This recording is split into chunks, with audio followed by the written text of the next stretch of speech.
Thank you to our sponsor, the Home Depot. The FIFA World Cup 2026 is here. Games every single day, and the best seat to keep up with all the action is right in your own backyard. Big screen outside, grill going, neighbors and friends coming over to watch.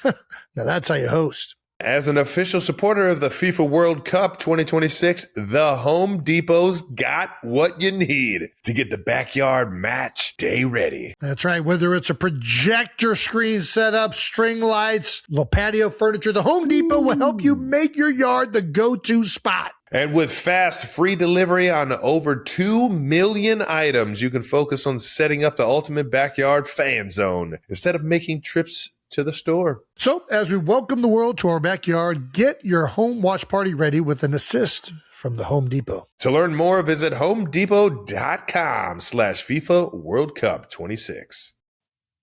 Usually the conversation around here is about football. Today, the topic is gas for one of the sponsors, specifically Mobile Supreme Plus Premium Gasoline. Let's start with the fact that Mobile Supreme Plus Premium is amazing. It keeps engines 3 times cleaner, so engines perform better for better gas mileage. Just ask motorsports legend Shirley Cha-Cha Muldowney. She raced top fuel dragsters in the 70s, so she knows a thing or two about gasoline. She also knows a thing or two about the 70s, so if there are any questions about leisure suits, vinyl, or fondue, fire away. One might wonder why they call her Cha-Cha. Like, is it a family name or a marketing ploy? Or maybe she thought it sounded cool. It's very curious. Getting back to fuel, Shirley and the team highly recommend Mobile Supreme Plus Premium Gas because it keeps engines 3 times cleaner for better performance and gas mileage. By the way, Cha-Cha Muldowney, she drove a pink car. Mobile. Legendary. 3 times cleaner compared to Mobile regular gas and port fuel injected engines. Actual results may vary. Visit mobilefuels.com for details. Let's get it on. Welcome back to New Heights, ladies and gentlemen, presented by Wave Sports. You're the one that's going to have to bring the energy today. What the fuck? All right. I want to go to a dark room and not have to interact with anybody for 3 days. Welcome back to New Heights, presented by Wave Sports and Entertainment. We need more energy. Come on, you're in the playoffs still. I need more.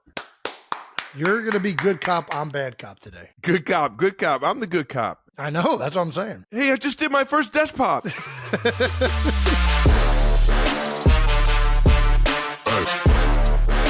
Welcome back to New Heights, ladies and gentlemen, presented by Wave Sports and Entertainment. And we are your hosts. I'm Travis Kelsey. He's my big brother, Jason Kelsey, out of Cleveland Heights, Ohio.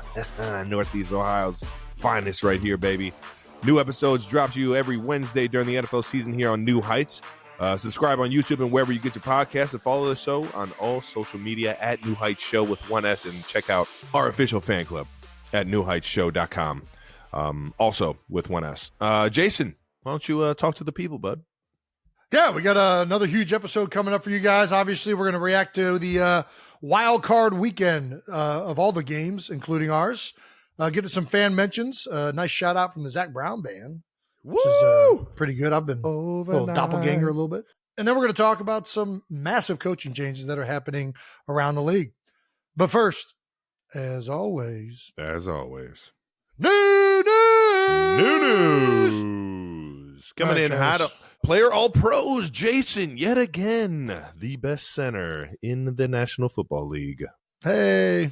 Congratulations. Oh, the NFLPA's the PA All-Pro one came out, which really doesn't mean anything. Then the AP one came out, and Jason is still on top as the best. Do you think the AP one means more than the PA one? Yeah, the PA one they just kind of came up with. Well, but they're voted. So the PA one's voted on by players and coaches, or it's just players? See, this is why it's. I think it's just players.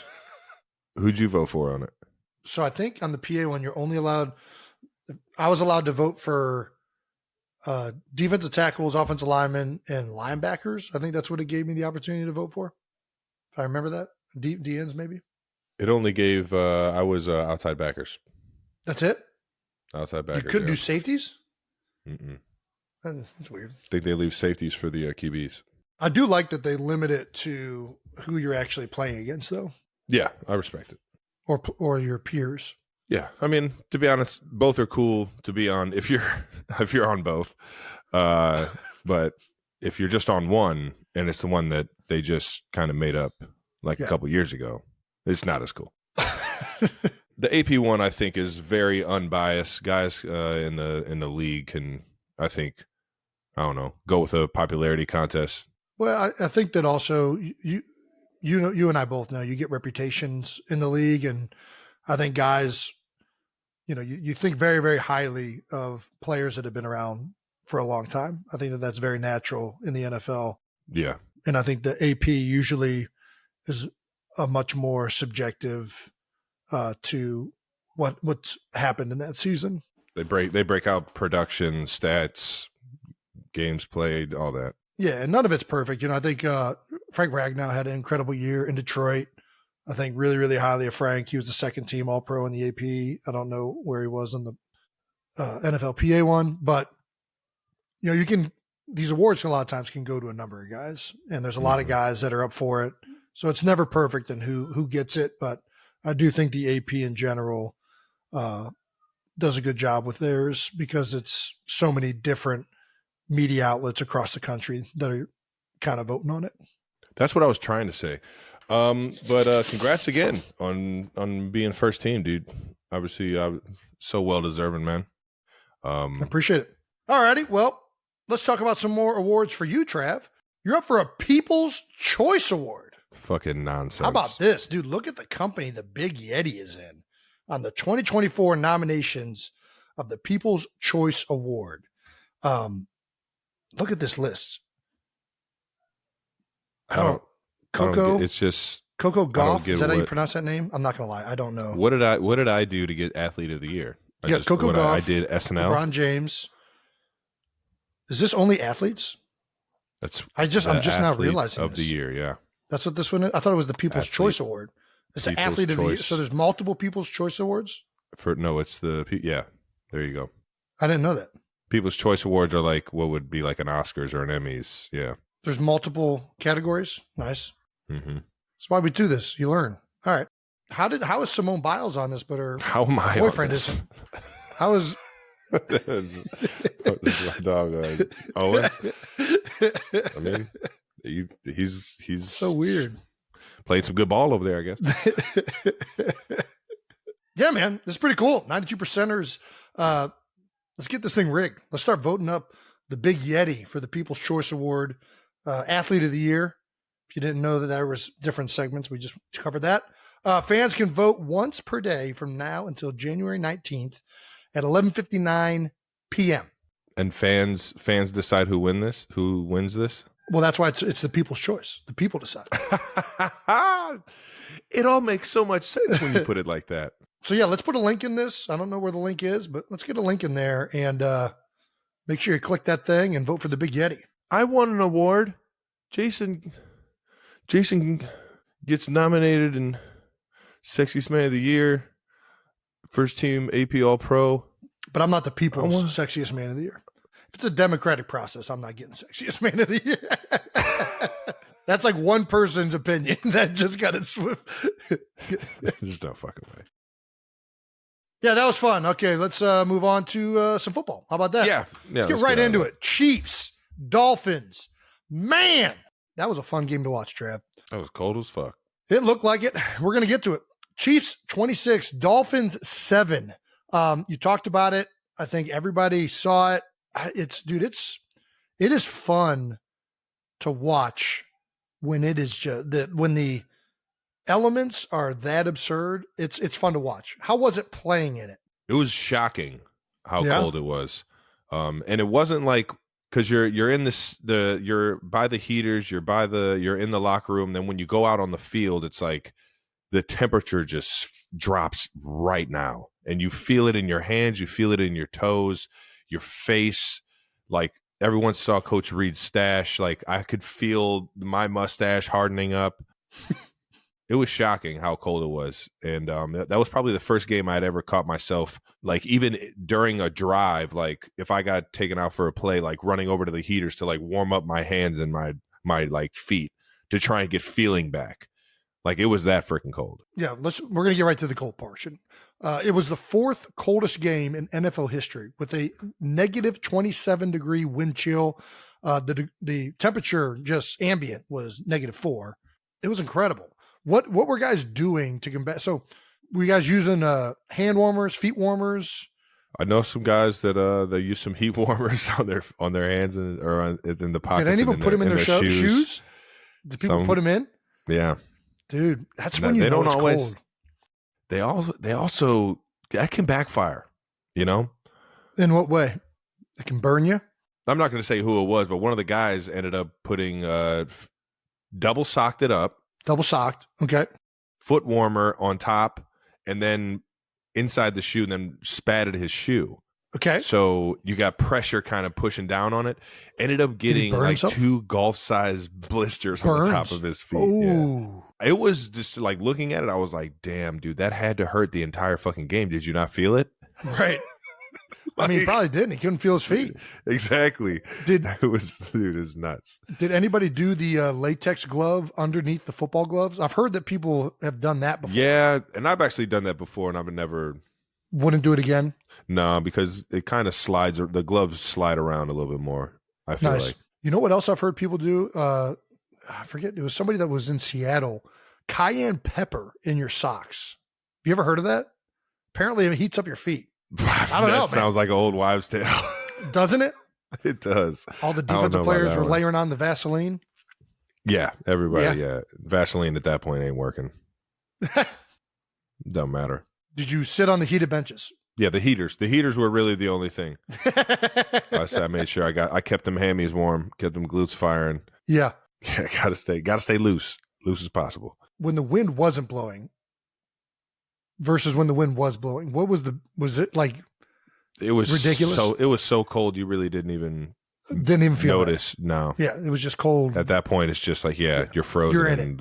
Yeah, it was almost like it was so cold the wind just like never touched you. It just kept, just slid right past your icy face. It was nuts, man. Well, let's get to some images from this. Let's for people that maybe didn't watch the game, let's get to some images to show just how cold it was. Here's a clip of a water bottle that froze in the middle of the game, I think. Oh yeah, beers and Oh, I can't open up TikTok because I don't have TikTok.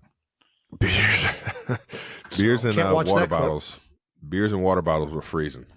I've seen a few clips. Those mountains were blue, huh? Which makes sense. It makes sense. You put a beer in negative 4-degree weather. Yeah. It adds up. Look at Andy's mustache. I think this was the thing that probably got the most. I mean, how did he even get wet enough to turn into a full icicle? Like, it's just, I don't know. He's got a mustache icicle on his lip. And he's just chilling with it. Like, he's just in it. I heard my guy Creed Humphrey told me a story today. He said Coach Reed came over to him after a drive and kind of motivated him to, keep doing what we were doing. Yeah. And Creed looks at Coach and he's like, "Coach, you got something on your mustache?" And he says, "Yeah, I know I do. This isn't a beauty pageant. It's a football game." It's the proper way to answer that question. Big Red, yeah. Don't you worry about this. That is literally an icicle. He has it's not even like off the it's like side just of the like house. A little bit, like off of the gutter as a kid. Just yeah. I just don't know how there was enough moisture for the whole thing to become that. That's what is the most confusing. that boy's nose was leaking, man. Yeah, this shit was running. We got some nice comparisons. Tell me if you can spot the difference between these ones. We got Andy right here, and then we got. Take a look at this guy. See if you can spot the difference. Oh my gosh! How does that even happen? Right yeah, now those are icicles. That's impressive. And then of course his patented comparison, the big red walrus. Dude, that's so good.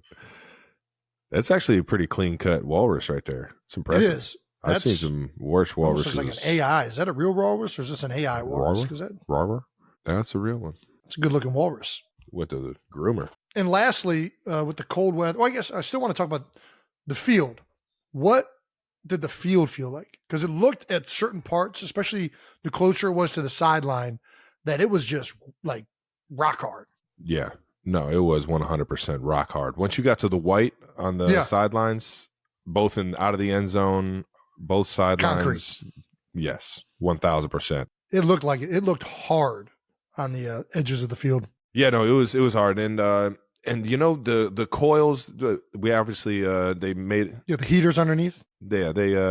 they did a little segment on the coils and the new technology we have at Arrowhead, where we've had it at Arrowhead for about I think like 5 or 6 years now, where they put the coils underneath the field and kind of heat the field up. Right. Didn't notice them. Didn't. I can only imagine what that field would have been like without them. Well, you probably wouldn't have been able to play. Like you would have been literally just frozen. Yeah, it would have been crazy. There's certain parts of the field where I don't know if it's just the way the wind hits the stadium or whatnot. It was colder. It was icier, but other than that, I mean, you knew that it was going to be hard when you hit the ground regardless. So we also saw Pat's helmet take a chunk out of it. Absolutely. Fighting to get in the end zone. Yeah, that was wild. That was ridiculous. I'd never seen that ever in my life. I'm looking at this guy telling me the play, and I'm like looking through his helmet at his like the skin on his head, and I'm just like, you're not allowed to play with this. You're not. They let him do one more play after that, right? I think 2, dude. I think he got away with 2 of them. Yeah. Then they whistled in for the next one, and when that new helmet comes in, it's so awkward. Never fits right. Chin strap's always off. Think about this. Your helmet, you were talking about last week how your helmet, like you kind of put it on the floor mat so it heats up. Exactly. That was rock hard. It was rock hard. Didn't sitting fit in a properly. Bag behind all the heat. Yeah, it was like. And he didn't even strap it up because he like couldn't get it strapped up. And they did a blitz zero, and he took a shot. And I was like, that helmet is popping off. There's no way that's still on his head. Gosh. I gotta love it, man. Patty Mahomes, man. Warrior. Fucking warrior. Well, the Chiefs offense and Patrick Mahomes showed up. The offense totaled 408 total yards in the game. Rookie Rashee Rice had another breakout performance in his rookie playoff debut. She finished the night with 8 receptions for 130 yards and a touchdown. Pat was asked about Rashee's big night. Some of these guys hit that rookie wall, and it seems like he just kind of pushed right through it, and he's just continued to get better and better, and he's such a great player. Yeah, what do you think has allowed him? I feel like he has been utilized more later. I feel like earlier in the season, he was kind of still figuring it out, right? And maybe that's why that rookie wall hasn't really hit in. It seems like he's in full force right now. What do you think, Trev? Yeah, he's playing with a lot of confidence, man, and making some huge plays for us. You know, early on, you just want to see a guy make strides and have confidence and playing fast. So you don't want to throw too much at him. I remember as a rookie, it was like I was learning a new language, right? It was a whole new, and then on top of that, I had to feel confident with what I was seeing in the defense across me. So it's just, you get a lot of stuff thrown at you, and that's where that rookie wall can really hit you. No doubt. It just seems like chaos for the first 10 weeks of the season.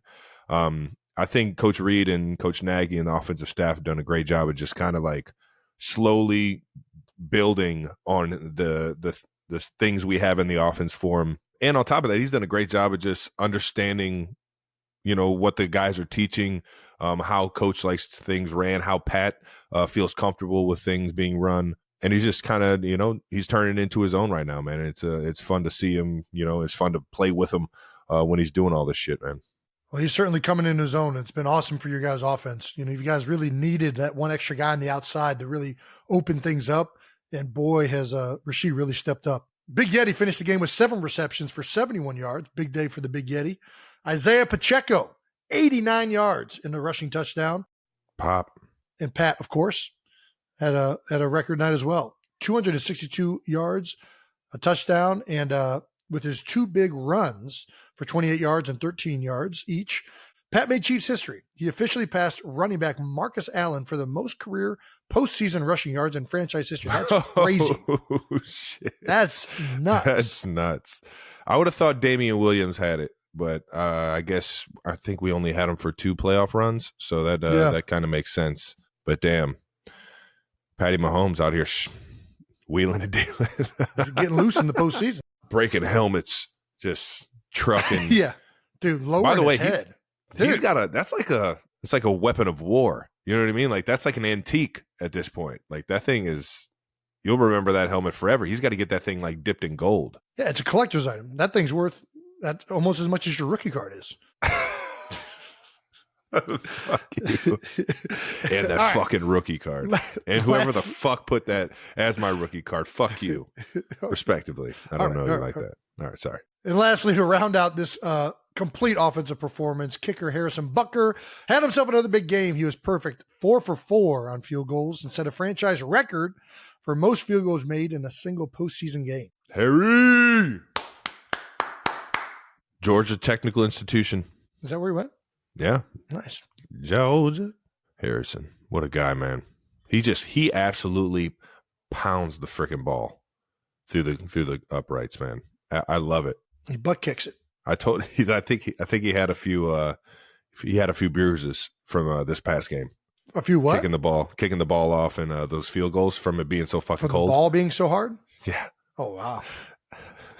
It's definitely got to be a little sore. Yeah, for sure. Well, the offense wasn't the only thing that showed up. The defense has showed up all year, and it showed up in the first postseason game. Stone cold defense. The KC defense came to play, holding Dolphins to just 7 points and 76 yards rushing the entire game.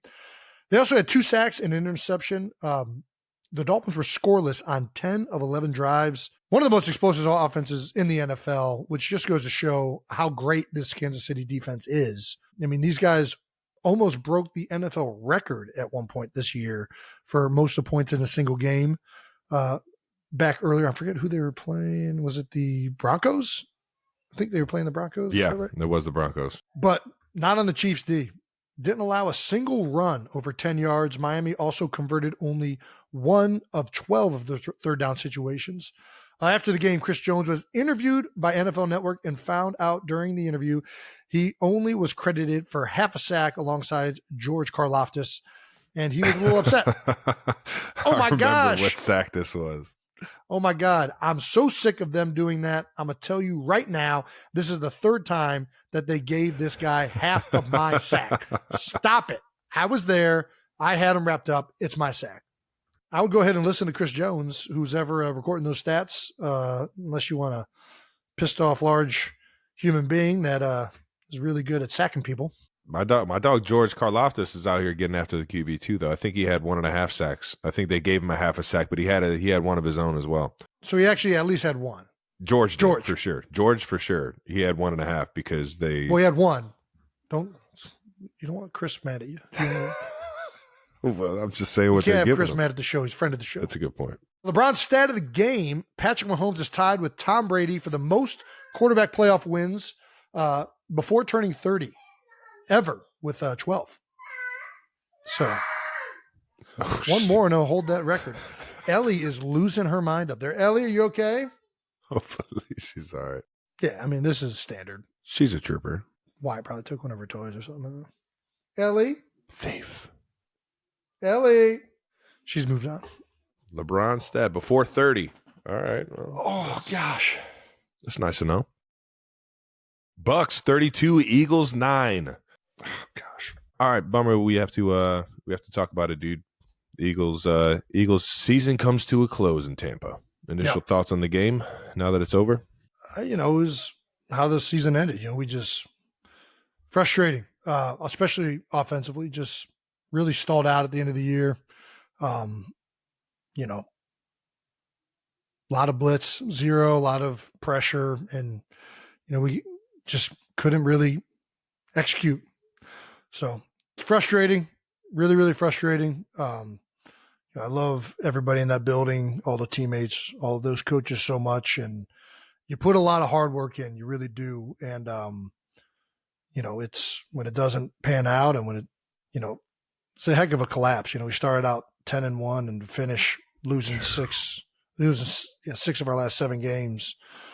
That's tough, man. Yeah, man. It's a rough way to finish her out this year. Yeah, I think it's pretty easy to underestimate how hard it is to sustain success in the National Football League, man. For sure. Things happen with injuries, things, whatever it may be, coaching changes, guys in and out, not everybody being available every single week. You're always trying to grow. It's a lot easier said than done, man. I'll tell you what, man, you guys got a lot of people that a lot of guys on that team that everybody loves, Yeah. And it was just tough to watch you guys go down like that last night. Well, hey, listen, you got to give credit to the Bucs. Todd Bowles, I mean, he's one of the best defensive coordinators, defensive play callers in the league, and he was on his game. I mean, they were dialing him up from all over the place. Clearly, they were trying to take away the run game. They were playing 6-man fronts, basically goal line defenses, and really overstacking everything, making it difficult. And, just couldn't execute against it. And, I think it's a frustrating feeling in a game when you feel like you just can't get it going. You're doing everything you can, and just feels like nothing's really working. So one of those days. I hear you, brother. Definitely been there before, man. Lane is in quotes saying pretty heart-wrenching quote after the game. It's very embarrassing when you go from 10-1 to losing the last 6 or 7 or whatever we did. We've done all the press conferences. We've done all the explaining, tried to get it corrected. There's probably going to be some changes. It's frustrating. That's the way the league works. I mean, expectations were a lot more than what ended up happening. The bottom line is nobody was good enough this year down the stretch. I wasn't, players weren't, it's just coaches weren't. It's collective. Whenever there's that big of a letdown, it's more than just any one person or one thing.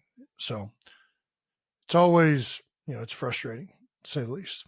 Devontae mentioned that in his post-game interview, that first 3rd and 2, there was just a communication issue here and there. And honestly, in big-time games, when you have little stuff like this happen, and it can be huge plays for you, and just daggering things and just not give you the momentum you need to even get back out there and get it right, Yeah, yeah. But he's in quotes saying it was 2 different signals that Jalen checked to him and Dallas Goedert, and we saw one and didn't see the other.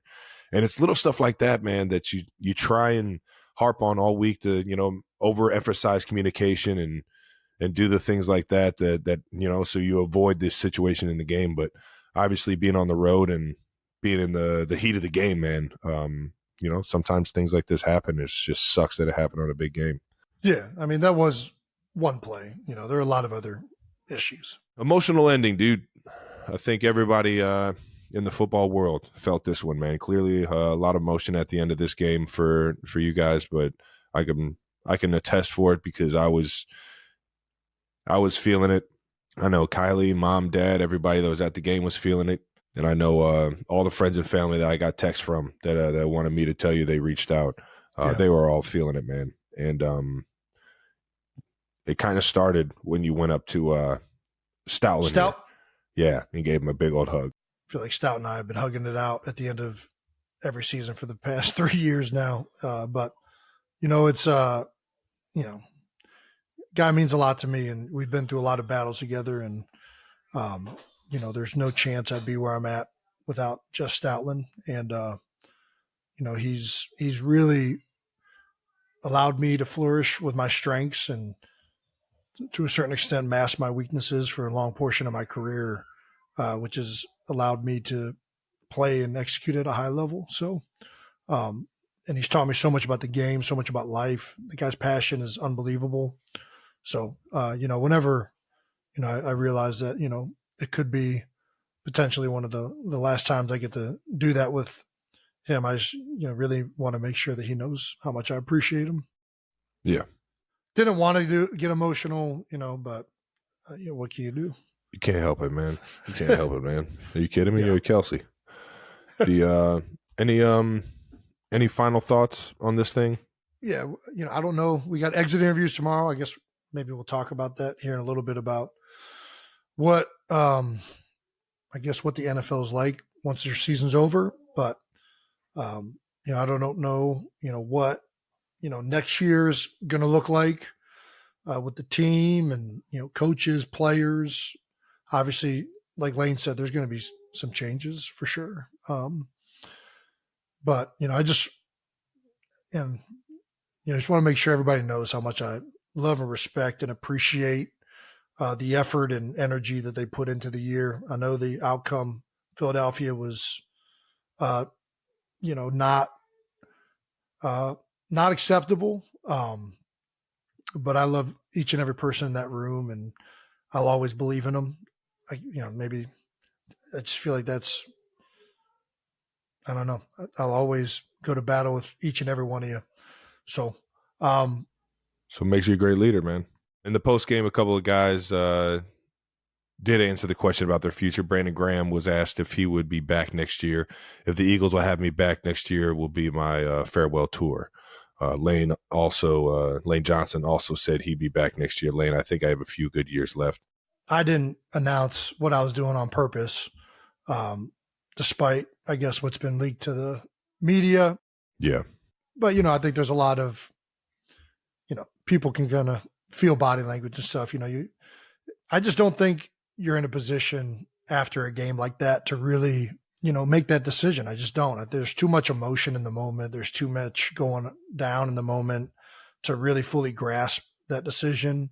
I'm not trying to be dramatic and continue to draw this thing out. I'm really not. Yeah. It's just something that I think, when it's time to officially announce, what's happening in the future, it'll be done in a way that's, definitive and pays respect to a lot of people and individuals that have meant a lot to me and, what,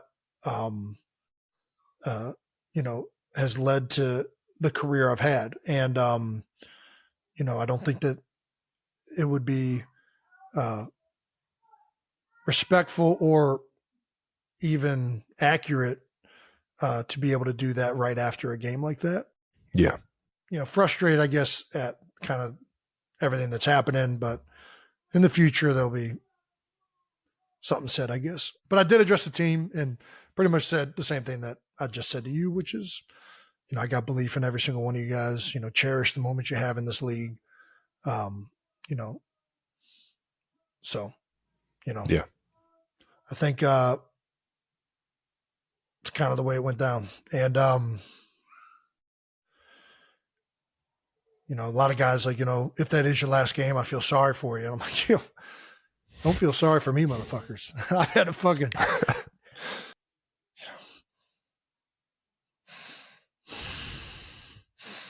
Hell yeah, brother. Hell yeah, man. Well, either way, yeah, I just, think, truly appreciated everybody in that room and, go to war with them any day of the week and enjoy the time you got. But, yeah, I think, there was a lot of emotion in the room for sure. So I don't know what the future, holds for anybody in that building right now. We're about to get into, I guess, what happens down the stretch, but we got exit interviews tomorrow. I guess I'll just start explaining it, right? Yeah. And we'll all be at the edge of our fucking seat waiting on what decision you end up making, big guy. Yeah. I promise you that. But yeah, why don't you tell everybody in football terms what exactly happens? So tomorrow we'll have our exit interviews. The season's over. You'll have meetings with the first Nick will address the team, and there'll be a team meeting, and the coaches will all talk, and you'll talk to each of your position coaches.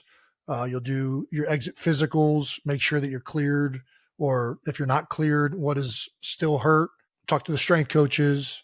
You'll turn your iPads into the video department.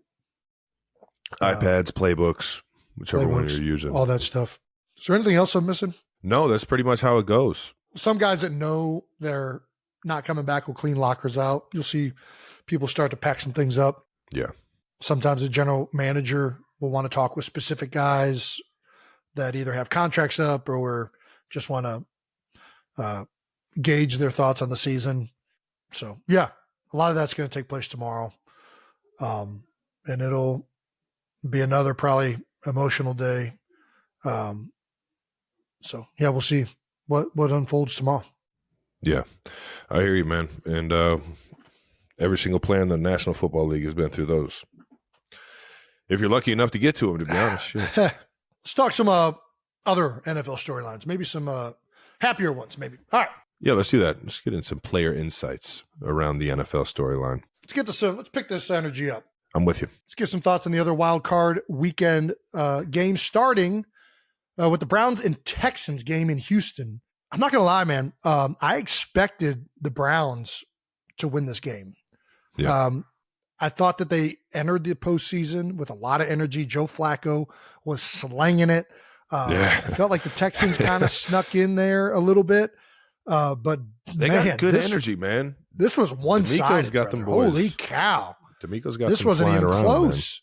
The Browns started out with a couple good drives early. Yeah. But the Texans, I mean, it was just like relentless. And then they had the 2 pick sixes that really, I mean, that's when it, well, one of them was a pick six, or were they both pick sixes? I think one of them was. I don't remember them both being. All right. One was just a pick in their own zone, right? Oh, no, they were two back-to-back pick sixes. It was? So, yeah, they were literally back-to-back touch. That's what I thought. Yeah. CJ Stroud, how about we were just talking about Rashee Rice in the rookie wall. Oh, my gosh. Slinging it, man. Heck of a rookie year. 274 yards and 3 touchdowns. He's the youngest starting quarterback to win a playoff game since 1950. It's crazy. I didn't even know they're keeping that kind of stat back then. Yeah, exactly. Fuck. Now I want to know who it is. That's a good question. Is it Bart Starr? Who played in the 50s? Fucking Roger Staubach. I will say this, man. He is playing fast football. Like, he is making decisions very quick. And he's not making and getting the ball out. Because we're going to get to the Packers game in a second. But the thing that's so impressive with CJ, he's not just hitting like wide open receivers. No, these are like, I'm not trying to knock. Ball. Jordan Love was very, very good. I'm not knocking Jordan Love. He's been slinging. He was fantastic. Been slinging it too, yeah. But I mean, dude, he's throwing balls over the middle, like into tight windows. He's making great decisions. It's been really, really impressive watching CJ Stroud. And I guess when you're playing, you don't get to watch all these games. This is really the first game I've really got to sat and watch the entire thing with CJ. It was really, really impressive the way he went about his business. I mean, it was a really impressive win by the Houston Texans. But I'm sad. I really am. We're Brownies at heart because we're from Cleveland. We are. We can't help ourselves. And I'm a Joe Flacco-y at heart. Because my man it was like a Cinderella story there for a little bit with the old vet. But it was a good run while it lasted. Yeah, it was fun while it lasted. I don't think anybody anticipated. If you rewind the tape to when they signed Joe Flacco out of retirement, which I guess he wasn't retired, but out of free agency, but 6 weeks left or whenever that happened, I don't think anybody anticipated the Browns being in this position with the expectation to go into Houston and win that game. And it just seemed like everything was trending in the right direction. And if I know Cleveland's giving them a standing ovation for giving them something they didn't necessarily see coming. So for sure. Well, I would think. And then the other impressive performance from the game, which, I think rightfully got talked about, was the Tunsil-Myles Garrett matchup, because Myles has just wreaked havoc on everybody this year. Yeah, and, that's what he does. Laramie Tunsil, by and large, I would say a very people know who he is, I think, but I don't think people really realize how great of a pass blocker he is. I feel like when you talk about the best tackles in the game, the other, like, you hear Lane Johnson, Trent Williams, Sewell up in Detroit is getting his flowers now.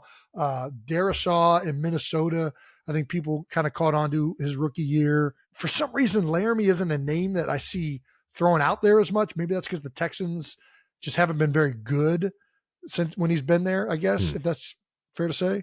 But dude, this guy's been lights out for a number of years as a pass blocker. And it was he was doing his thing out there. And it was not only on Garrett, but he had the big block on the screen early in the game. They had like a fake throwback screen to the wide receiver, and he was out front, made the key block for that touchdown. He really, really had an outstanding day, it looked like. No, that was a huge matchup. Obviously, he's the game wrecker. So if you slow him down, you don't give him a chance to wreck it. I mean, you're putting your team in the best fucking position to win. Yeah.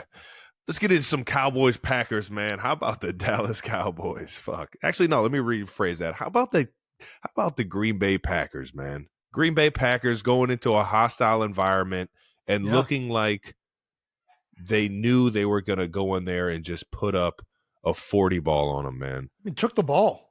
They won the toss and chose to receive. You don't see that very often anymore. No. Pretty much everybody now defers. So they wanted to get out to a fast start, and boy, did they. That's crazy, man. Yeah. It was odd watching because, listen, I know Eagles and Cowboys have a lot of feud between them, but I got a lot of respect for a lot of guys on that team and the way they play. Their D-line is very, very good. Dan Quinn is a phenomenal coordinator, but man, the Packers were just, it felt like anything they did was just wide. It was weird. Guys like, were running. This is what I mean. Like, no one listen, 10 yards close.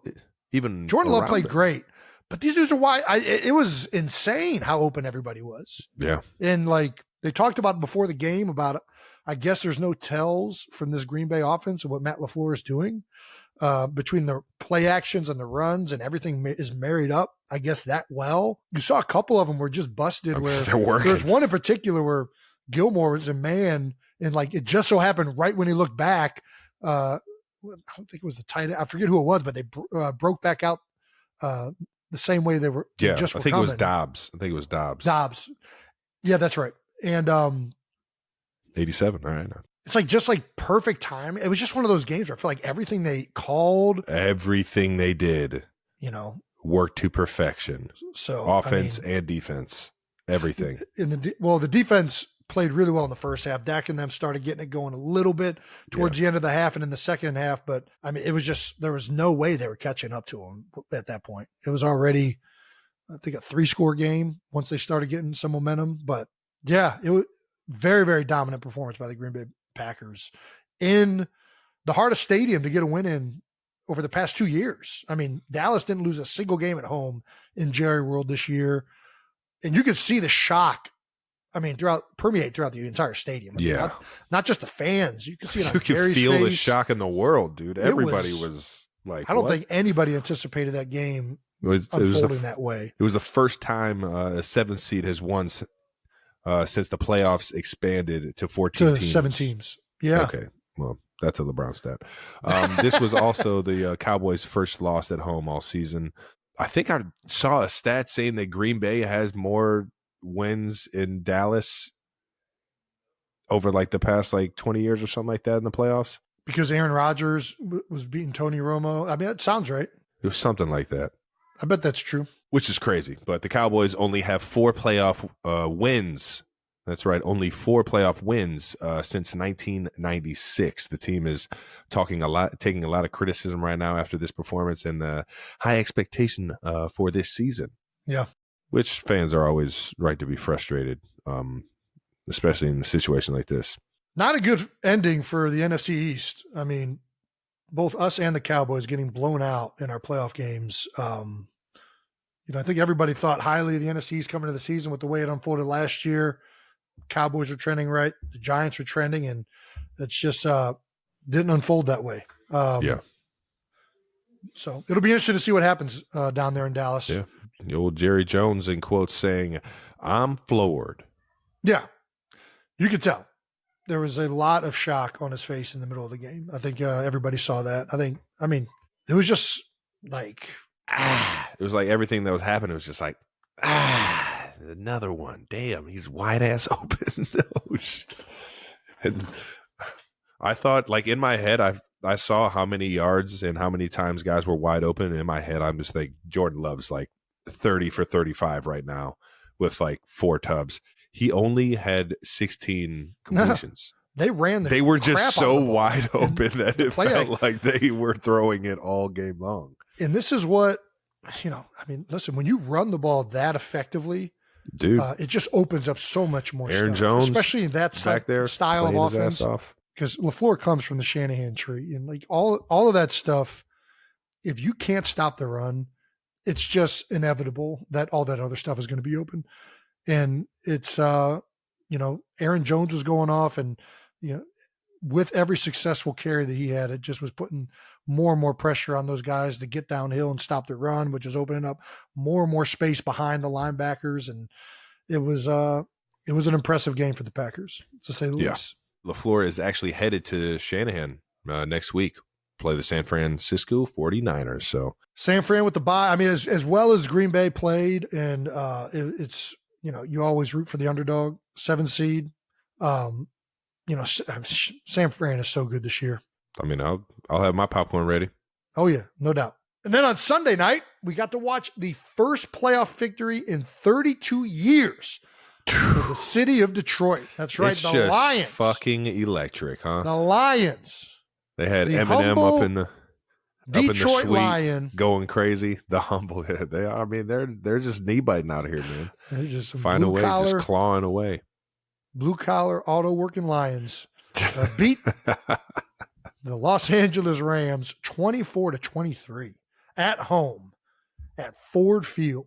Good for them, man. Jared Goff. That was an electric. This was the only good game of Wild Card Weekend. If we're being honest, it was the only one that was remotely close. It was down to the wire. I didn't know who was going to pull it out, but the Lions get it done, baby. The Lions. Jared Goff looked impressive, of course, and probably felt good.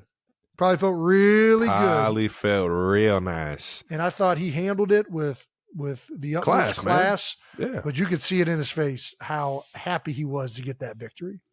Lions head coach Dan Campbell gave a speech to the team after the game, and he finished it with a hearty, very hearty, "You're good enough for Detroit, Jared Goff." That's pretty good.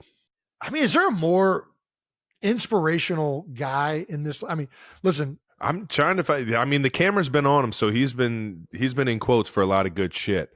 Yeah. You don't get access to everybody's team meetings like that. You don't get access to But it's all the time.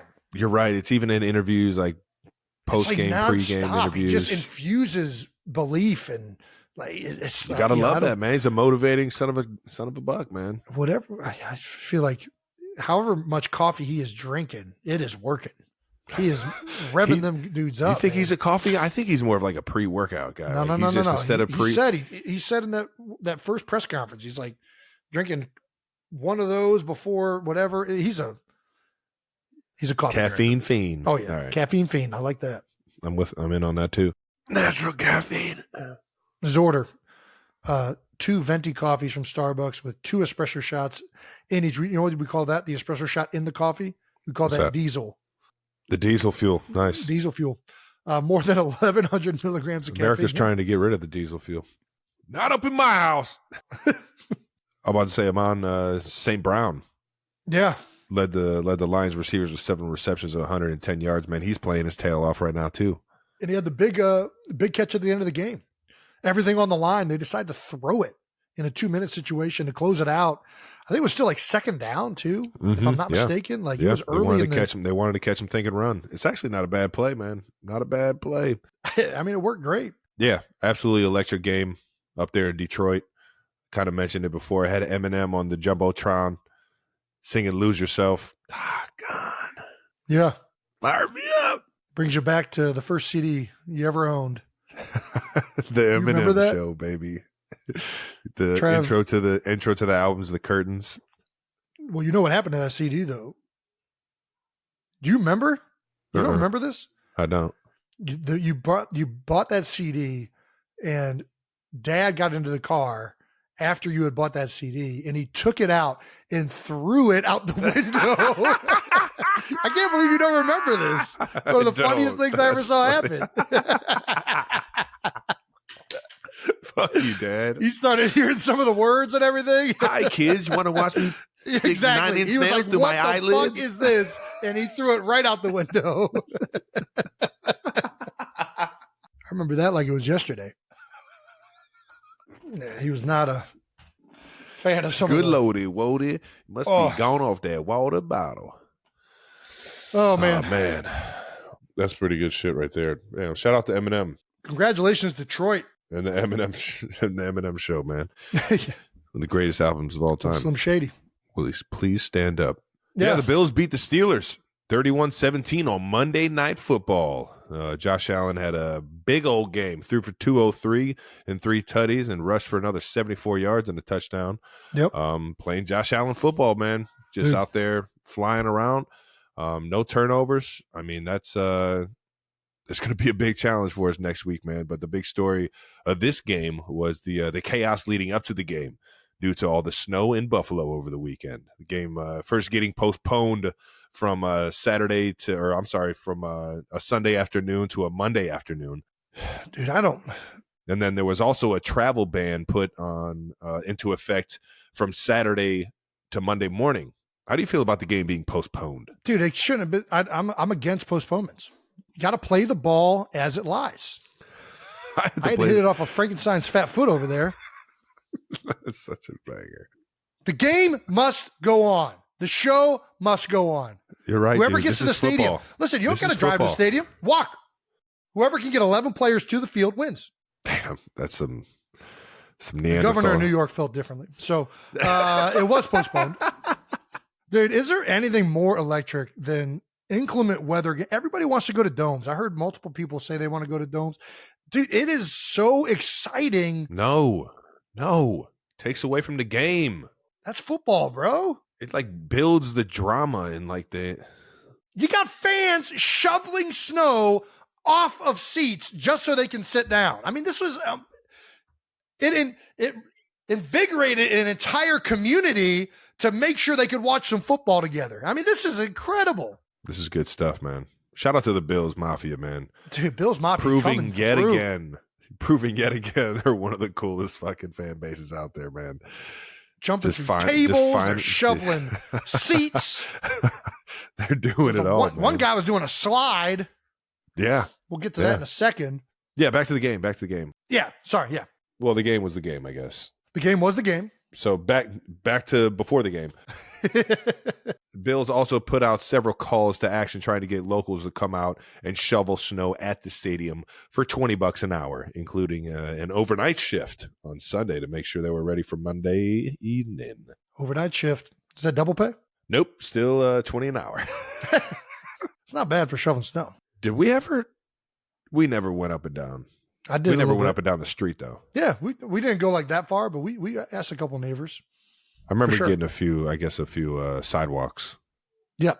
But dude, I always thought it was reckless that Dad used to make us shovel the neighbor's sidewalk if we were out there shoveling them, and they hadn't done it yet. He would just be like, "No, you're going to knock that one out." And then Mrs. Johnson would just go and redo it herself because we would do it like terribly. jabronis. Yeah, most she was like, "This is not safe to even walk."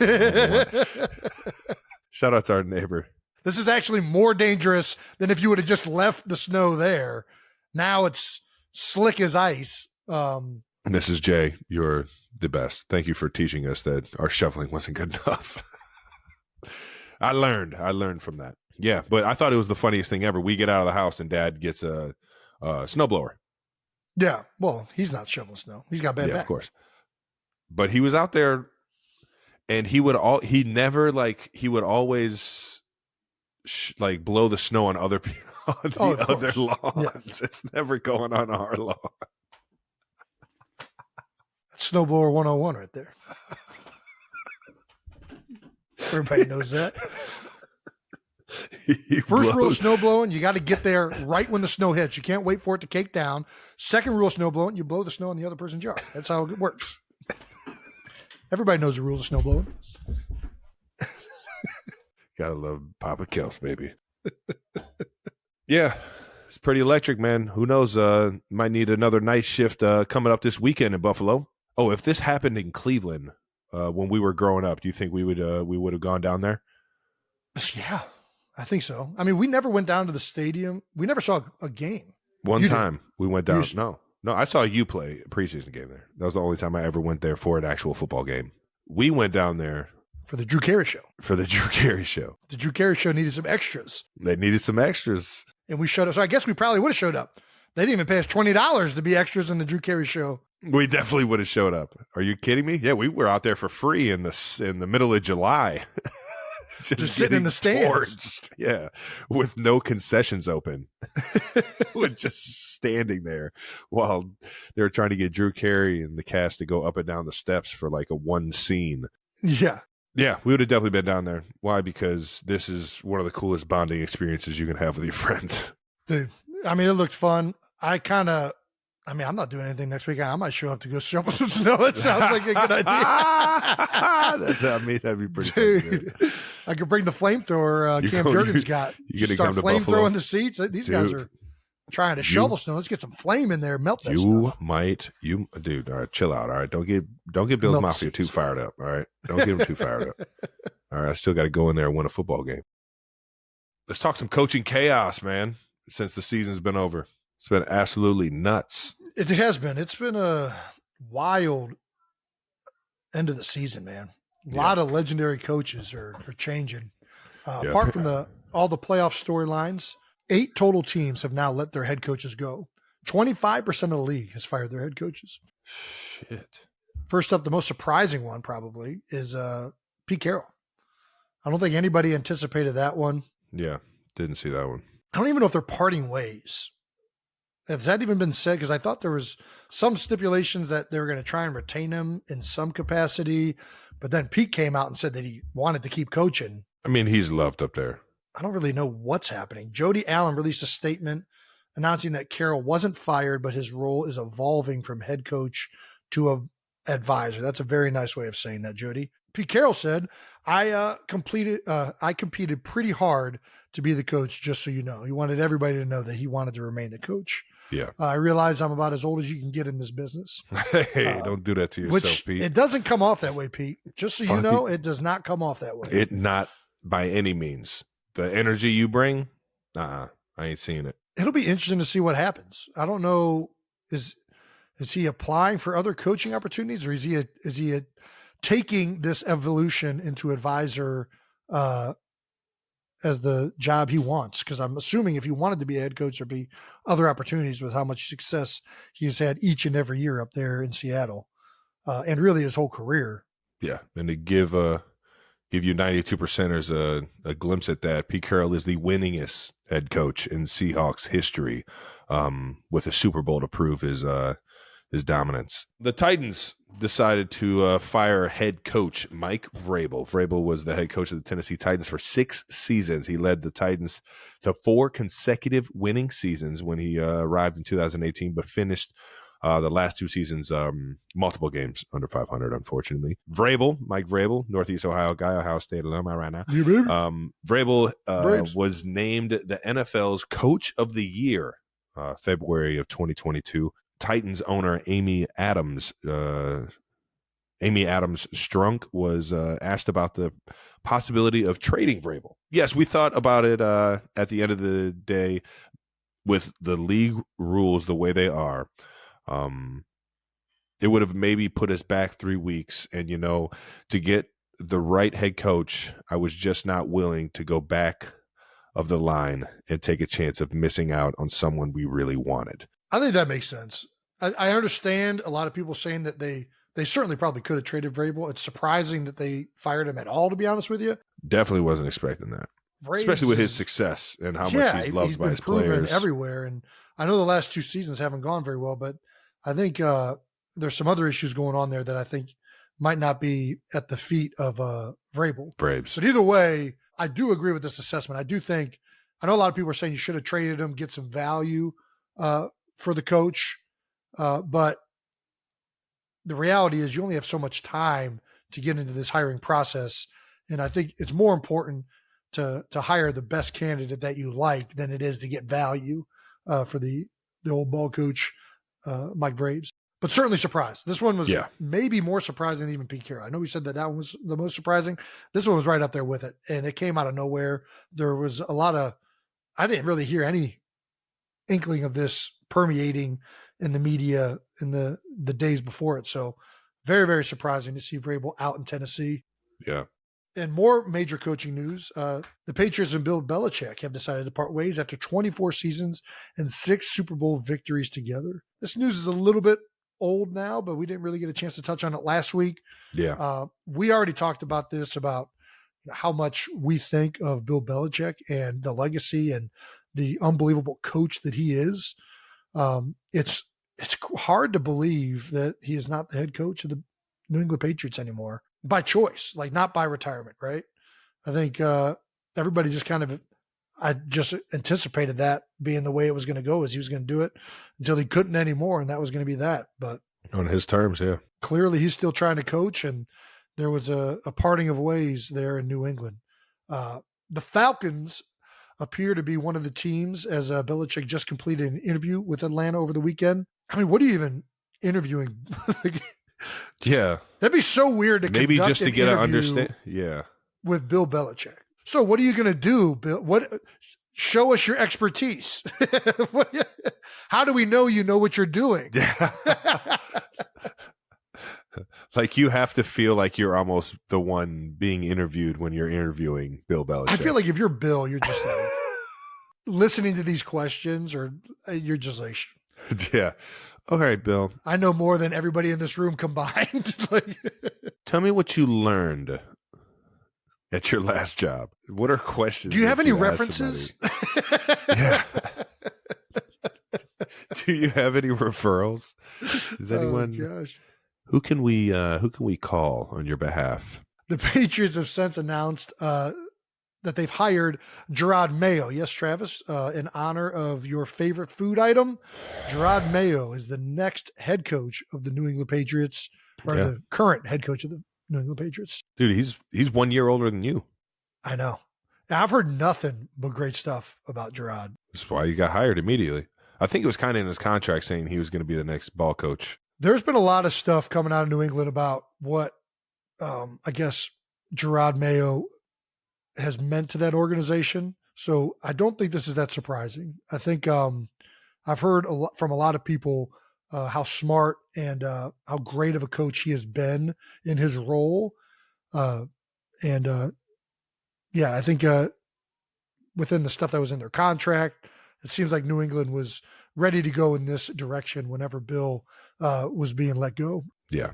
And there was an expected outpouring of appreciation for the old ball coach, Bill Belichick, after the news dropped, including a message from Tom Brady on Instagram. I'm incredibly grateful to have played with the best coach in the history of the NFL. We accomplished some amazing things over a long period of time, many of which will be hard to replicate. He set the tone for the organization to never falter in the face of adversity and to do what we could do and what was in our control, which was to go out and do our job. I could never have been the player I was without you, Coach Belichick. Love to see it, man. Especially from Tom. I think there's been a lot of noise around, Tom Brady, Bill Belichick, Robert Kraft, who's meant more to the organization. And I just hate when it gets to that because it's always all of them. And to have Tom come out here and to admit that, he would have never become the player he was without Bill Belichick, I think is the right thing to do and the honest thing to say. Belichick and Patriots owner Robert Kraft held a press conference after the news broke, and Bill opened with a classic one-liner. I mean, this is classic. I can't do the Belichick impersonation. Can you do the Belichick impersonation? There's only one person that can do the Belichick. Only Jules? Only Julian Edelman. Only Maverick, man. Good morning. I haven't seen this many cameras since we signed Tebow. Classic. Also in quotes saying, I'll always be a Patriot. I look forward to coming back here, but at this time, I'm looking forward to move on and excited for the future. So are we, Bill. Shout out to Big Bill, man. We'll be interested to see you make your decision, dude. Yeah. Fan mentions of the week. All right, now let's move on to some fan mentions. Our first fan mention comes from the Zach Brown Band. All right, hey! One of our favorites, man, who shared a clip of us singing along to their song Toes on last week's episode. Sounding good, brothers. Who wants to hear the Kels boys sing harmony on the next? Ooh, hey! How did I miss this? Yeah, right? Little do they know that we don't know how to harmonize. We've already tried this multiple times on the show. We've been trying to do this with the State Farm. We got to figure this out. 2 years now. Maybe we can get on this because that would be a complete honor to do anything with those guys. What? Get to learn how to harmonize? I'd be fucking everywhere we go. We'd have to at least hit one. You had it, and then you shifted. Let's do it again. You had it. You were with it, and then you went up, and then you lost it again. God damn it! It was good. Right. That was solid. We can do it. Maybe one day I'll be good enough to harmonize with Jason Kelsey. Appreciate the shout out, Zach Brown. Yeah, hopefully we can catch you guys in concert soon. On last week's episode, we talked about how I couldn't find any smells like Jason Kelsey candles. And the Smells Like Travis candle fan mention But the 92%ers have now fixed that, as if I wanted candles to smell like me, which I don't. I'm very anti-candles. It already looks like it's just like a candle of like mayonnaise. I mean, the color paper. It just looks like that's a Jason Kelce candle right there. Yeah, you just leak mayonnaise going out of your pores. Look like a mayonnaise. That does look like a jar of mayonnaise. Some very organic mayonnaise butter. Yeah, exactly. At Steelers Jess on Twitter tweeted at us, up that search game Jason Kelce, and she attached the Etsy link to the brand new Smells Like Jason Kelce candle. The candle says it smells like a spicy combination of baby poop, wet flip-flops, Old Spice, and dial soap. Man, that's a crazy concoction. Yeah, I don't know who wants to light that on fire. Someone's listening to the show. At least somebody is. Don't buy these, guys. Please do not buy these. A few other suggestions for what Jason Candle smells like. Are you pro candle? Are you pro candle? I'm anti candle. You're anti candle? I'm anti candle. Scented candles. I'm pro unscented candles. I'm anti scented candles. Yeah. There's no way that's healthy for you. There's no way chemicals being burned by a flame and going into the air to the point that you can smell them is good for you. There's no chance. I think it's indifferent. I don't think it matters. No, that's unhealthy. I'm out on it. I hate scented candles with a passion. I blow them out when I go into doors. Nice one. If Kylie's got one up there, hey, what's that over there? So how do you make the room smell better? I don't ever have a problem with the way the room smells. It's just a room. The room is what the room does. So I don't think another thing, dude, when you're in the bathroom, do you guys have the sprays? Do you have the sprays in the bathroom at Kansas City? No. Dude, we got the sprays, like the fragrance things in the stalls at the Eagles. Those and never every time work. I'm in there, somebody's spraying those spray. Now it just smells like ass and Febreze. I don't want to smell either of these. All right. There's no way I got poop particles and chemicals going into my nose now. The poop smell will forever override whatever scent you got going on in there. I am perfectly fine smelling poop. I've smelled poop for a long portion of my life. I would rather just smell poop than poopy Febreze with chemicals. I'm out on the chemicals. Poopy Febreze is worse than just poop too. It sneaks in, that poop smell sneaks in and just slaps the shit out of you. It's just like, it still doesn't smell good. Yeah, I'm out. Yeah. I'm out on fragrances other than deodorant. I do that. Yeah, I was about to say, why do you do deodorant then? Well, because if I don't, I'll smell like complete crap. That's why. Yeah. All right. Well, at least you have some sort of standard. Yeah. But it's just to get me back to baseline. Let's move on. I think we've touched on it enough. Yeah, and lastly, from Wilbur 1997 on the New Heights Reddit page, who wrote, so Travis hates his rookie card. I fixed it. Little Duke's mayonnaise. Nice. Yeah. That's didn't fix right it. In the mouth hole. Didn't fix it. It's still disgusting. Yeah. It's worse. Yeah, I refuse to ever sign that card again. So if you ask me to sign that card, I don't care if you're a kid. You were just driving up the value of that one that's signed. Cool. You'll never get me to sign another one. So the less amount of cards that have value of that card, if that Will even you sign one sense. for me so that I can have a valuable card? Anyone that asks me to sign that card, I'm going to put no on the card. Maybe that might increase the value of it too. No. All right. I don't really know how the values of cards work, but apparently yours after the episode has skyrocketed. I don't know if you saw this on Etsy, but you currently have a rookie card going for $50K on eBay. Not Etsy, eBay. Nobody's buying that. Nobody's buying that fucking card. All right. Just because it's listed for $50,000 doesn't mean it's going for $50,000. We'll see. Sassy Gal Beauty begs to differ. We'll see how it goes. How many days is left on this one? We got to keep a track on. We got to keep track, see what this thing does. Yeah. See how he drops down. I think it says one watch in the last 24 hours. Nobody wants that card for $50,000. If anybody buys that card for $50,000, somebody's going to buy it. I'm telling you. You're so fucking dumb if somebody buys that card for $50,000. Would you sign it if they bought it for $50,000? I put no on it. I mean, that's a sign. It's not. All right, let's get some no dumb questions. Before we get out of here, it's time to answer some no dumb questions because there's no such thing as dumb questions, just dumb people. Yeah, dummies. That's right. No Dumb Questions is brought to you by our friends at Buffalo Wild Wings. Not right now. Let's go sports bar.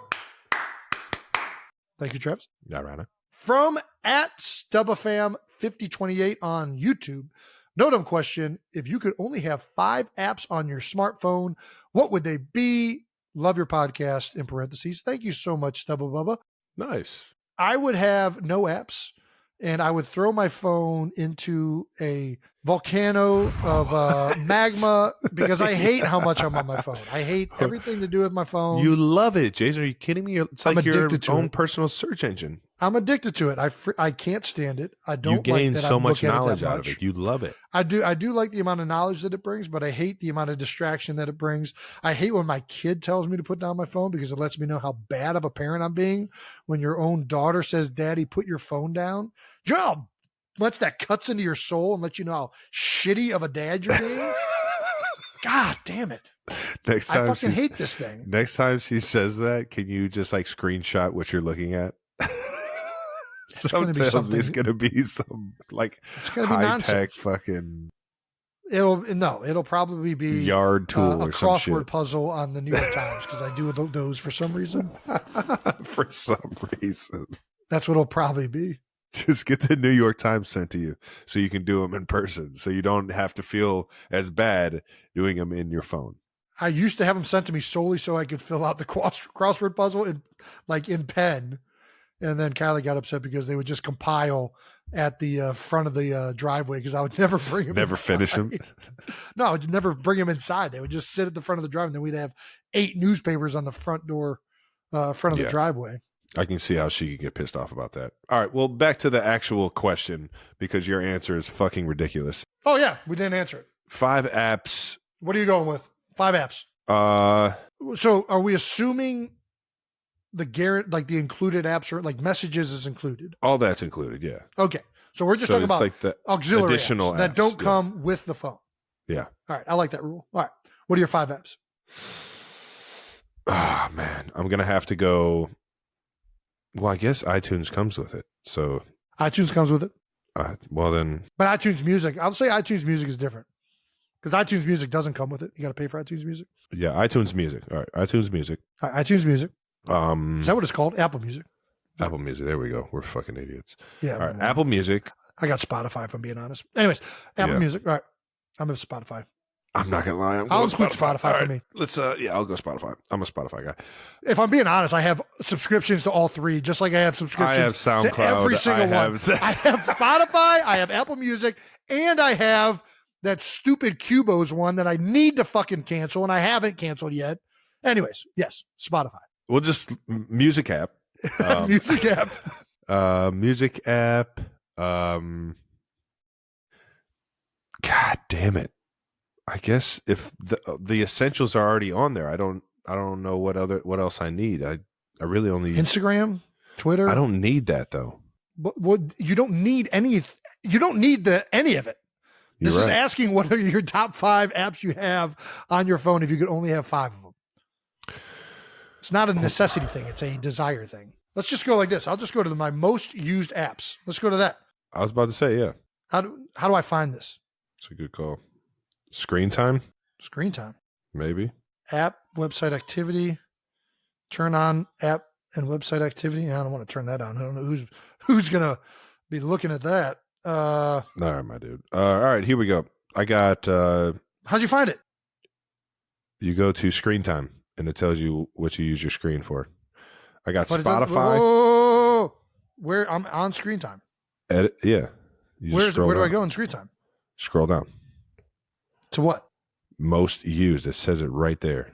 I don't have that. Go to settings. Go to settings. I'm in settings. I'm in screen time. All right, and then it says right there as you're looking at daily average, it says see all. This is all I see. I don't see any of that. Damn, you just got an old ass phone. Did you go to settings? All right. I'm in settings. I'm in screen time. Settings, screen time, and it says see all apps and website activity. Yep, I don't see that. All right. Well, I have that, and I'm going It says with app and website activity. Do I got to turn that on? I have that turned off because I don't like people. Yeah. I don't know what Apple's doing with that. All right, I got turned it on. Okay, now I see it. Okay. See all app website activity. Okay, mine's been off, so I don't have anything being monitored. Okay, anyways. All right, what do you got? How do I turn this back off? Good luck. Turn off that. Okay. I like living secrecy. All right, what do you got? Spotify, music app. Spotify. I got Safari, which comes with it, so I guess that doesn't even count. Doesn't count. ESPN on ESPN That counts. a lot. That counts. ESPN app. Surprised. Big ESPN app. All right. Yeah, I love checking scores, man. Love checking everything. All right. YouTube. It's a good app. It's a good Solid app. one of my favorite apps. It's a very solid app. Highly recommend for those of you. So glad I got accepted for having that as one of my top apps. My security app for the house, for my house. You have a security app. Yeah. Okay. Gets like all the gates and house stuff. Can you control any guns on it? No, but I can like press a button and police will be at my door in like 2 seconds. You can dial 911 at any second. You don't need an app to call the police, Travis. You don't even need, but you don't even got to talk to anybody on this. You just press a button and they're there. Yeah, Instagram is obviously on there, so I'm just going to keep rolling with that Instagram. I don't have a security app, but I'll go. Those are probably my favorite ones as well. Outside of the security app, if I'm adding one to it, I'll probably say the Lumosity. Dude, I was big into Lumosity for a little bit. I feel like Lumosity everybody is just way higher rated than. There's no way everybody is in like the 90 percentile of any of this stuff, really, but everybody is in the app. So that you think they're just blowing smoke? Yeah, I think it's all. For those just of you that don't know what Lumosity is, it's a brain teaser, kind of like I don't even know how to just like common trivia. No, there's different like brain games. teasers. Some of teasers, them right? are for sure. Some of them are like speed based. Some of them are memory based. Some of them are like language based, math based. You got a bunch of different like games and tests. Yeah, but it's all designed around neuroplasticity. If you watched any of the ads for Lumosity, of course not. Of course not. I haven't been on that as much so recently. Recently, the games that I've been doing have been the New York Times like app. Yeah, I hear you. I've been on a sports trivia app. We're digressing. Those are our apps. That's the answer you get. On to the next no dumb question from G Samamama 208 on Club 92. With Girl Scouts cookie season officially underway, please settle the debate for our troop. What is the best Girl Scout cookie? Our Girl Scout troop would love to know your favorite. Please, when I say this, do not send me a bunch of boxes of these Girl Scout cookies. Don't you do it. Don't send them to us. But just like our favorite cereal and our favorite candy, it's something with peanut butter and chocolate because that's the best combination in the world. Tag-alongs. Hands down. I've noticed this. Depending on what area you're at in the country, there's different Girl Scout cookies and brands, and they're not always named the same. I've only seen one. It's that red box. They're both red, and I feel like in one part of the country they're called tag-alongs, and in another part of the country they might be called something else. Let's look this up. What other good ones are there? There's just a straight up sugar cookie. I think that's the blue box. Yep. That one's pretty good. Ooh, the lemon cookies I do enjoy though. They're a nice switch up. Lemon cookie? There's a lemon cookie? Yeah, it's like the yellow one. I'm pretty sure. The yellow one's like Samoa, I thought. Or is that purple? Purple is the coconut chocolate. Yeah. Those are good too. The oatmeal coconut. Whew. Yeah. God, those are dangerous too. Anyways, we answered the question, I guess. It's Tag-alongs. You can't beat it. They're everyone's favorite. They'll be the best until Do-si-dos. That's what I'm saying. Mm-mm. We always knew them as tag-alongs, but if you're in a weird part of the country, they call it do-si-dos. Yeah, weirdos. That's all we got for you. Yeah, tag-alongs. Yeah, that was No Dumb Questions, brought to you by Buffalo Wild Wings. Let's go sports bar. All right. Let's move on to some New Heights stamp of the week for both of us. Let's hand out some stamps for players who took their games to new heights in that wild card round. Yeah, baby. New Heights Stamp of the Week is brought to you by our friends at Accelerator Active Energy Drink. Look at that. Accelerator Active Energy is available on Amazon, Meijer, Quick Trip, and Giant Eagle. Ooh, How about that? We're everywhere. Little Giant now, man. Eagle. We're fucking everywhere. Jason, go ahead and hit him with your stamp. Dude, after watching the chaos that ensued over the week in Buffalo, I would be remiss if I gave this stamp to anybody but Bills Mafia. That's right. The Buffalo Bills fans for shoveling snow at the stadium over multiple games so that people could sit in those seats and watch their team play. Man, that's awesome. This is what you love about football. This is what you love about community. That's fucking electric, man. Check out Chunk here taking a trip down the slide. Yeah, Chunk. Straight out of the Goonies, man. Dude, man, that looks fun. Yeah, shirt no off shirt and everything. on. I don't care. Truffle shuffling down the sidewalk aisle, whatever that is. Look at this guy. Love to see it. Love to see it. That's actually it's pretty good contraption. That's how they get the snow off of the steps, and that's pretty good. You just kind of throw it on the slide, and that's some good shit right there. And it moves it to the field where there's a front end loader for it. How about it, man? Yeah. Shout out to the Mafia. There's also this insane clip of a group of Bills Mafia standing up on a snowbank and then jumping onto a table. I've heard that this is a thing they do in Buffalo. Burning table, yeah. No, burning table. Yeah, what are they, crazy? What's a segment on the Bills Mafia if we're not going to show them going through a table? But this is a burning table. Yeah, they're all on fire. If it's not on fire, it doesn't count, I don't think.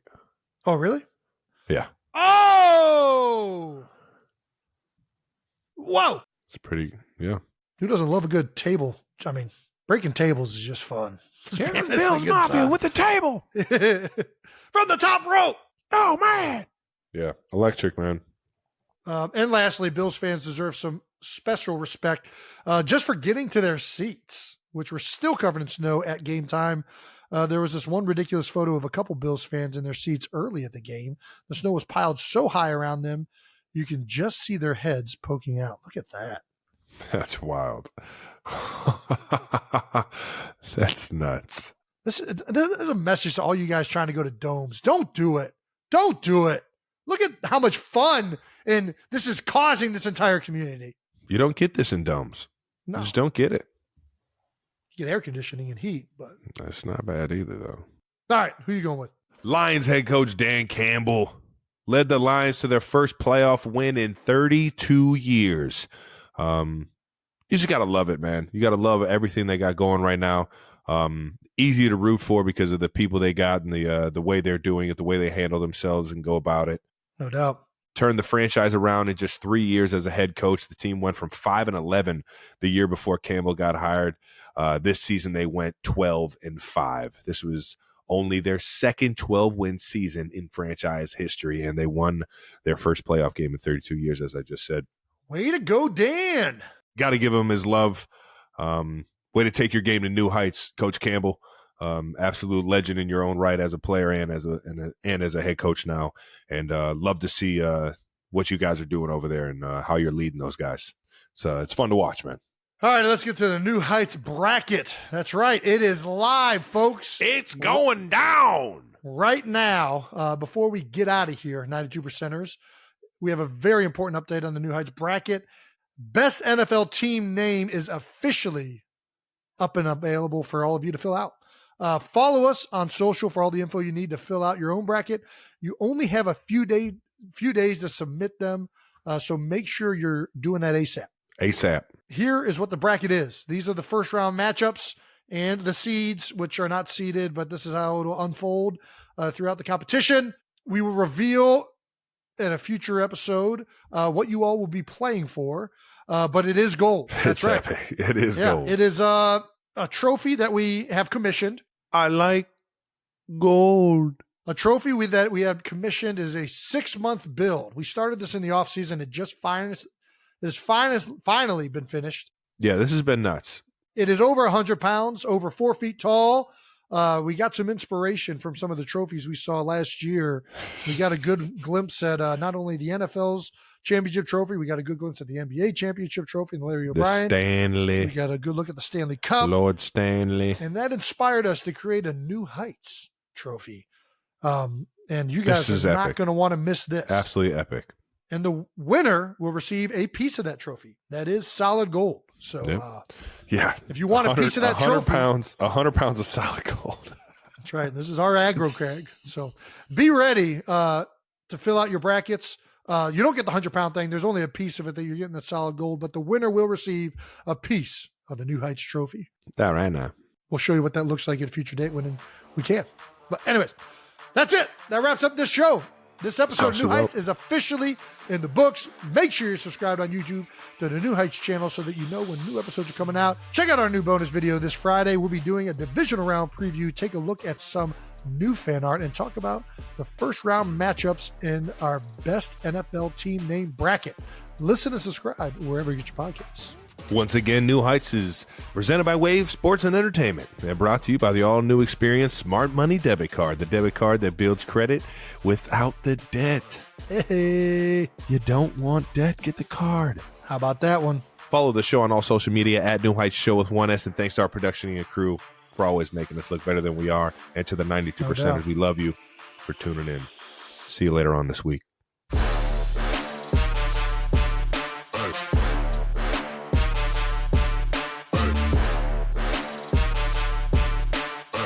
Getting my pitch down. And the dreams are gonna get my pitch down to start.